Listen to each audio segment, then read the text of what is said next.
আসসালামু আলাইকুম। স্বাগত জানাচ্ছি বিবিসি আন্তর্জাতিক সংবাদের শুরুতেই থাকছে সংবাদ শিরোনাম। আন্তর্জাতিক অঙ্গনের তাজা আপডেট সংবাদ প্রথমেই জানিয়ে দেব। নাই হয়ে যাচ্ছে একের পর এক মার্কিন ঘাঁটি। ইরানের ভিন্ন কৌশল, নাই হয়ে যাচ্ছে একের পর এক মার্কিন ঘাঁটি। এরপর জানাবো, লড়াই চালিয়ে যাওয়ার ঘোষণা ইরানের, খামেনির মৃত্যুতেও সংগ্রাম থামবে না। এদিকে যেসব পদক্ষেপ নেবে ইরান জানালেন ইরানের সংসদের স্পিকার। এরপর জানাবো, কিছুক্ষণের মধ্যে ইতিহাসের ভয়াবহ আক্রমণ শুরু করছে ইরান। এবং সর্বশেষ জানিয়ে দেব, শত্রুরা পরাজিত না হওয়া পর্যন্ত লড়াই চলবে, খামেনির শেষ বার্তা। এতক্ষণ শুনছিলেন সংবাদ শিরোনাম, এখন বিস্তারিত। অনুরোধ থাকবে ভিডিওটিতে একটি লাইক দিন, কমেন্টস করে জানিয়ে দিন আপনি কোন জেলা থেকে বা কোথা থেকে এই সংবাদটি শুনছেন।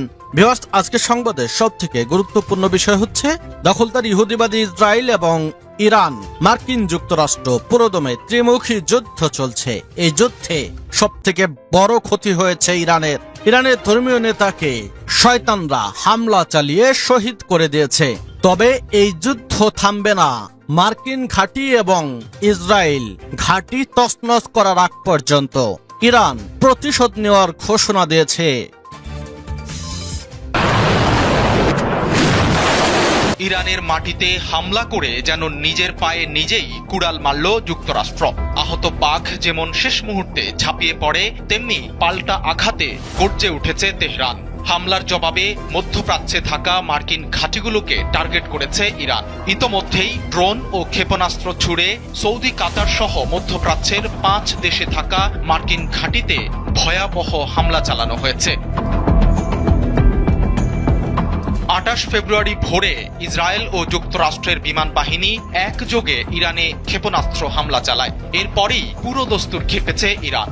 দেশটির সশস্ত্র যোদ্ধাদের দল IRGC ইতোমধ্যেই ইসরায়েল সহ মধ্যপ্রাচ্যে ছড়িয়ে থাকা মার্কিন সামরিক ঘাঁটিগুলোতে প্রথম দফার ড্রোন ও ক্ষেপণাস্ত্র হামলা শুরু করেছে। তেহরান সাফ জানিয়ে দিয়েছে, তাদের মাটিতে আঘাতের পাল্টা জবাব হবে অত্যন্ত কঠোর এবং লক্ষ্যবস্তু হবে প্রতিটি মার্কিন আস্তানা। ফরাসি সংবাদ সংস্থা ও ইরানের নিজস্ব গণমাধ্যম বলছে, মধ্যপ্রাচ্যের অন্যতম বৃহৎ মার্কিন ঘাঁটি কাতারের আল উদেইদ, কুয়েতের আল সালেম, সংযুক্ত আরব আমিরাতের আল ধাফরা এবং বাহরাইনে অবস্থিত মার্কিন 5ম নৌবহরকে লক্ষ্য করে ইরান বৃষ্টির মতো মিসাইল ছুড়েছে। এই ঘাঁটিগুলো বছরের পর বছর ধরে ওই অঞ্চলে মার্কিন আধিপত্যের প্রতীক হিসেবে কাজ করে আসছিল, যা এখন ধ্বংসের মুখে। যুক্তরাষ্ট্রের জন্য এই হামলার ক্ষয়ক্ষতি হতে পারে অপূরণীয়। আল জাজিরার মানচিত্র অনুযায়ী এই অঞ্চলে বর্তমানে 19টি সক্রিয় সাইটে অন্তত 40 থেকে 50 হাজার মার্কিন সেনা অবস্থান করছে। ইরানের নিখুঁত ব্যালিস্টিক ক্ষেপণাস্ত্রগুলো যদি সরাসরি ব্যারাক বা আবাসে আঘাত হানে, তবে দ্বিতীয় বিশ্বযুদ্ধের পর মার্কিন সামরিক ইতিহাসে এটি হতে পারে সবচেয়ে বড় সৈন্য ক্ষয়ের ঘটনা। বিশেষ করে কাতার ও কুয়েতের মতো ছোট দেশগুলোতে থাকা মার্কিন জনশক্তি এখন আক্ষরিক অর্থেই ডেথ ট্র্যাপ বা মৃত্যু ফাঁদে পরিণত হয়েছে। ইরান গর্জে ওঠায় সামরিক সরঞ্জামের দিক থেকে বড় ধরনের ধস নামার সম্ভাবনা রয়েছে যুক্তরাষ্ট্রের। কাতারের আল উদেইদ ঘাঁটি থেকে পুরো মধ্যপ্রাচ্যের বিমান অপারেশন নিয়ন্ত্রণ করা হয়। এখানে হামলা মানে আমেরিকার আকাশ পথের নিয়ন্ত্রণ হারিয়ে ফেলা। একইভাবে বাহরাইনের নৌ ঘাঁটি ক্ষতিগ্রস্ত হলে পারস্য উপসাগরে মার্কিন যুদ্ধ জাহাজগুলোর নিরাপত্তা পুরোপুরি ভেঙে পড়বে। ترامپ بداند ما برای اینکه سالها با شما بجنگیم। মধ্যপ্রাচ্যের বাতাসে বারুদের গন্ধ আর আগুনের লেলিহান শিখার মাঝে এক মহাপ্রলয়ঙ্করী যুদ্ধের দামামা বেজে উঠেছে। দীর্ঘদিনের উত্তেজনা ছাপিয়ে মার্কিন যুক্তরাষ্ট্র ও ইসরায়েল এবার সরাসরি আঘাত এনেছে ইরানের হৃৎপিণ্ডে।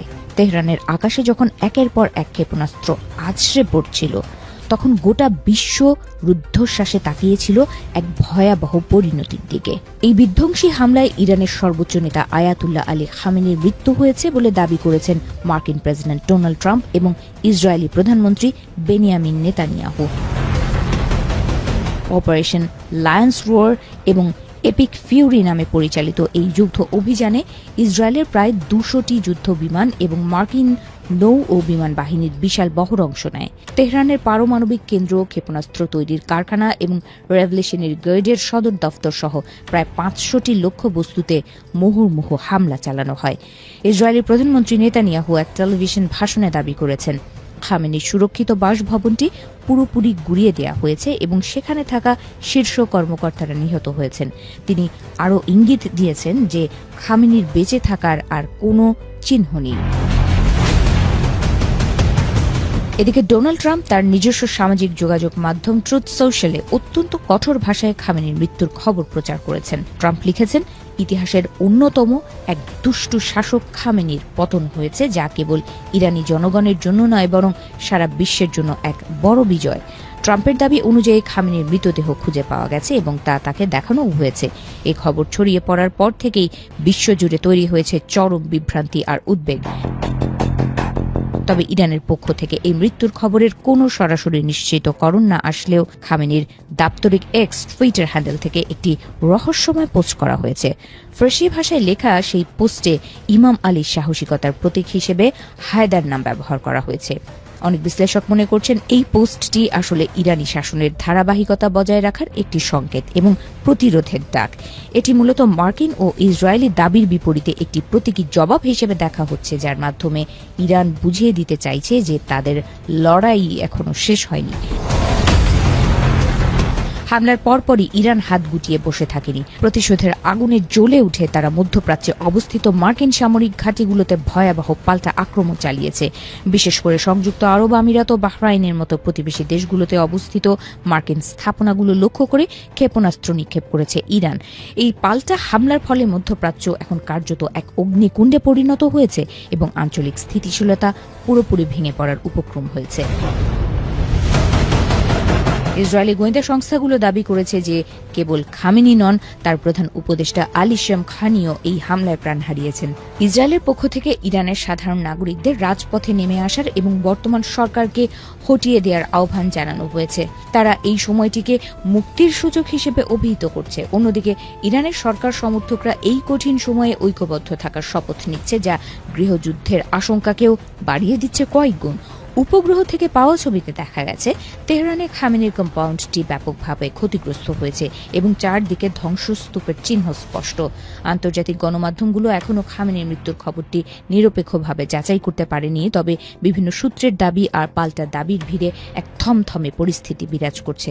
পুরো বিষয়টি এখন এমন এক পর্যায়ে এসে পৌঁছেছে যেখান থেকে বড় কোনো বিশ্বযুদ্ধের সূত্রপাত হওয়াও অসম্ভব কিছু নয়।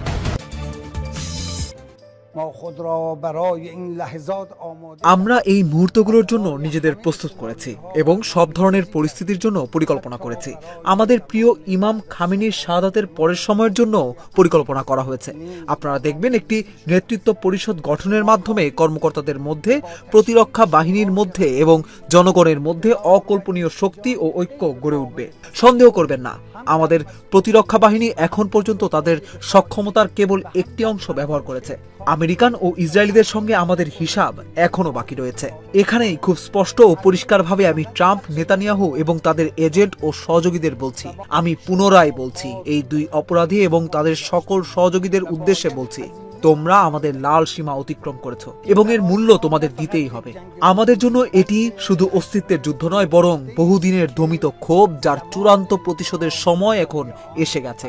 ইরানের কোটি কোটি অনুগত মানুষের সমর্থন এবং দ্বাদশ শিয়া ইমামের বিশেষ অনুগ্রহের উপর বিশ্বাস রেখে যার পুনরাগমন আল্লাহ ত্বরান্বিত করুন। আমরা তোমাদের এমন আঘাত করব যে তোমরাই ভিক্ষা চাইতে বাধ্য হবে। তোমরা দেখবে তোমাদের কল্পনার ভ্রান্ত ধারণা কয়েকদিনের বেশি স্থায়ী হবে না। ইরানের Islamic revolutionary guard corps IRGC ঘোষণা করেছে, তেহরানে ইসরায়েলি হামলায় সর্বোচ্চ নেতা আয়াতুল্লাহ আলী খামেনির মৃত্যুর প্রতিশোধ নিতে তারা অবিলম্বে ইতিহাসের সবচেয়ে তীব্র আক্রমণাত্মক অভিযান শুরু করতে যাচ্ছে। রবিবার ভোরে দেওয়া এক বিবৃতিতে IRGC জানায়, ইসরায়েল ও আমেরিকান সন্ত্রাসী ঘাঁটিগুলোকে লক্ষ্যবস্তু করা হবে।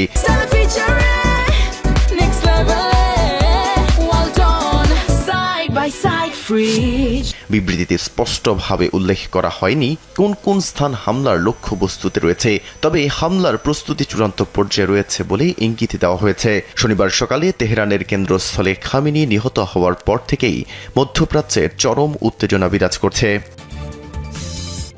শত্রুরা পরাজিত না হওয়া পর্যন্ত লড়াই চলবে বলে হুমকি দিয়েছে ইরান। দেশটির ইসলামিক রেভলিউশনারি গার্ড বাহিনী বা IRGC জানিয়েছে, মধ্যপ্রাচ্যে ইসরায়েল ও যুক্তরাষ্ট্রের সামরিক লক্ষ্যবস্তুতে ইরানি ক্ষেপণাস্ত্র দিয়ে হামলা চালানো হয়েছে।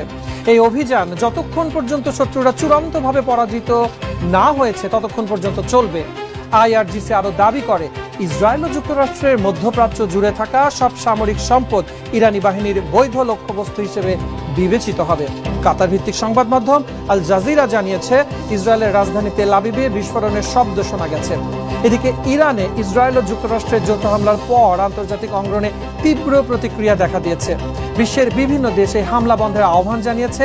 আল জাজিরার প্রতিবেদন অনুযায়ী রাশিয়া সরাসরি হামলা বন্ধের দাবি জানিয়েছে। দেশটির পররাষ্ট্র মন্ত্রণালয় এক বিবৃতিতে বলেছে, পরিস্থিতিকে আবার রাজনৈতিক ও কূটনৈতিক পথে ফিরিয়ে আনতে হবে। তারা আরও বলেছে, এই ধরনের পদক্ষেপ এই অঞ্চলকে অস্থিতিশীল করতে পারে। রাশিয়া আন্তর্জাতিক আইন ও পারস্পরিক সম্মানের ভিত্তিতে শান্তিপূর্ণ সমাধানে সহায়তা করতে প্রস্তুত।